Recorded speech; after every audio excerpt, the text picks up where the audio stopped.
So powers of products and quotients. Whew, sounds wordy, right? Think about what it means. Powers, as in like an exponent. So we say something's to the second power. Like if I said x to the second power. So x is our base, and that 2 is our second power. Okay, so power, we got that figured out. Product, what's a product? Product. That's when we do something like 4 times 2. There's a product, right? That's when we multiply. What's a quotient then? A quotient is when we do something like 9 divided by 3. That's when we divide. There's our quotient. Okay, so now what I'm saying is powers of products and quotients. So if it was something like this, 4 times 2, but that was squared. 9 divided by 3, and that's squared, okay? There I've got a power, or a power, of a product and a quotient. So let's do a little bit more of that now. So doing something simply like 4 times 2 and to the third power. What does that actually mean? 4 times 2 to the third power is like 4 times 2 times 4 times 2 times 4 times 2. Now, let's think about this. Remember those, what are they called? Some sort of properties. You've learned them before. There's things where I can move stuff around and I can group things together. And, you know, there's this, it starts with a C. Oh, yeah, commutative, right? Commutative property and associative properties of multiplication. I can move these things around and do as I wish. So I can do that 4 times 4 times 4 in that order. I could say 4 times 4 times 4. And then multiply that by 2 times 2 times 2. So I can say 2 times 2 times 2. That means the same thing as 4 times 2 times 4 times 2 times 4 times 2, right? Okay, now let's look at that. If I've got, and I put this as 4 times 4 times 4 and 2 times 2 times 2. Well, what is 4 times 4 times 4 using a base and an exponent? That's 4 to the how many? To the third power. And then 2 is to the also what? Third power. That's like saying 4 to the third power times 2 to the third power. Or, even much simpler, I could say 4 cubed times 2 cubed. Let's do that algebraically. If I were to say AB, which means like A times B, but I don't have to show that dot. But if I said A times B and I put it to the third power, that means A times B times A times B times A times B. Okay, using what I just did, where I put the A's together, I would say that's A to the third power. And then putting the B's together, I would say that's B to the third power. And then I'm going to simplify and write that as A cubed B cubed. I don't need to show the dot in between. It's not necessary when I'm dealing with algebraic variables. When I did things like on the last slide, which had just numbers, then it's important to do that so they don't get confused. But ultimately what you can tell here is that AB, if it's in parentheses, to the third power is the same thing as using the distributive property, right? Like if I took this and said this goes here and this goes here, and I'd call that A cubed B cubed. Let's do one practice one together. Let's say I have 4x squared and I make that cubed. Okay, remembering what I said, like the distributive property, I'd say this becomes cubed as well as this becomes cubed. But I'm going to write that out just so you can see it visually. This is the same thing as saying 4x squared times 4x squared times 4x squared. Okay. Using that commutative, associative property, putting those together and doing what I know, I could say 4 times 4 times 4, right? 4 times 4 times 4. Then with the blue, I'm going to show you this is like x squared times x squared times x squared. So I'd say x squared times x squared times x squared. Also, if you might remember from a previous video, I said whenever you have powers of powers, you would say you multiply them together and 2 times 3 is 6. But not remembering that, let's just pretend we didn't. And we said, okay, now let's simplify this. This is 4 to the third power times x to the 2, 4, 6th power.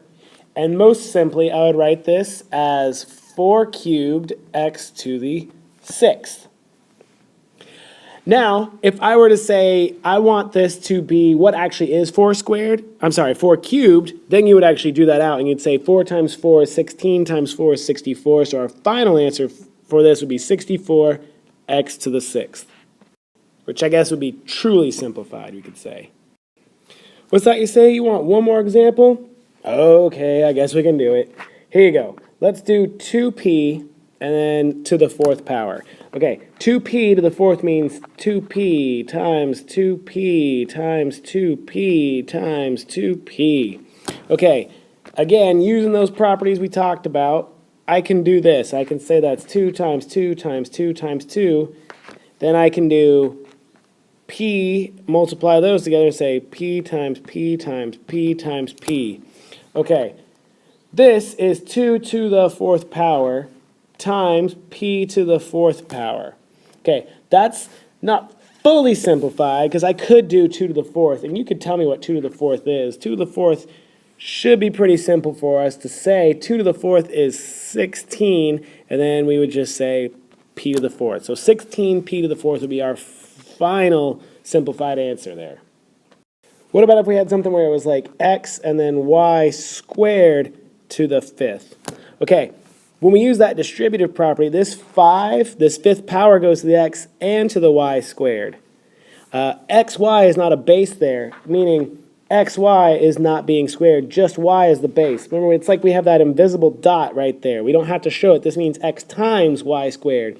If I were to write this out in expanded form, I'd say this is xy squared times xy squared times xy squared times xy squared times xy squared. Okay, x, x, x, x, x. That's x to the 5th power. Now, I also have y squared, y squared, y squared, y squared. That's y squared to the 5th power. Now, y squared to the 5th power, like I said, we have learned we multiply those together. That 2 and that 5 becomes y to the 10th. So to bring that down, we'd say this is x to the 5th, y to the 10th. So fully simplified, we'd say x to the 5th, y to the 10th. What about if we throw some negatives in there? Negative 5x squared, which is different from negative 5x squared. Why is that different? You would say because this one means negative 5x times negative 5x. Over here means negative 5x times 5x. Okay, let's put this together. Negative 5 times negative 5 is what? Positive 25, and then x times x is x squared. Over here, we'd say negative sign, and then 5 times 5, which is 25, then x times x, which is x squared. So it's important to pay attention, like we learned so long ago, that when that negative sign, if it's inside or outside of parentheses, okay? Okay, now let's deal with some quotients. If I had 2/3 to the 4th, again, that distributive property means this 4 goes to both of these numbers inside there. If I were to draw this out, write it out, it would look like 2/3 times 2/3 times 2/3 times 2/3, wouldn't it? Well, let's think about that. 2 times 2 times 2 times 2 is 2 to the 4th. Then I say that's still over 3 times 3 times 3 times 3, which is 3 to the 4th. Okay, simply put, this is 2 to the 4th over 3 to the 4th. And of course, we could take those numbers out and actually simplify it.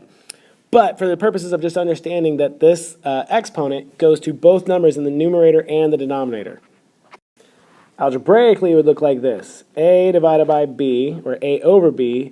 Let's say this is to the 2nd power. That means A over B times A over B. Well, let's simplify. A times A is A squared over B times B, which is B squared.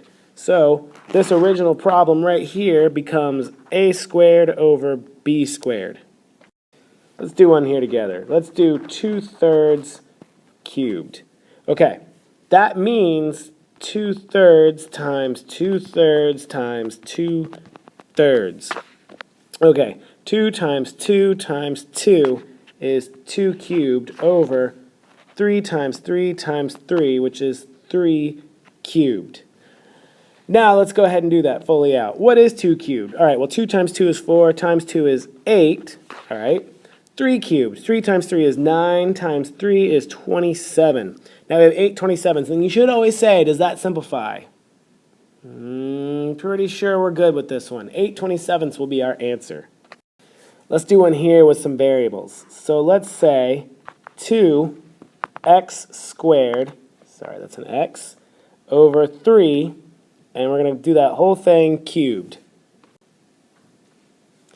All right, that looks like 2x squared over 3 times 2x squared over 3 times, 2x squared over 3. It fits. Good enough.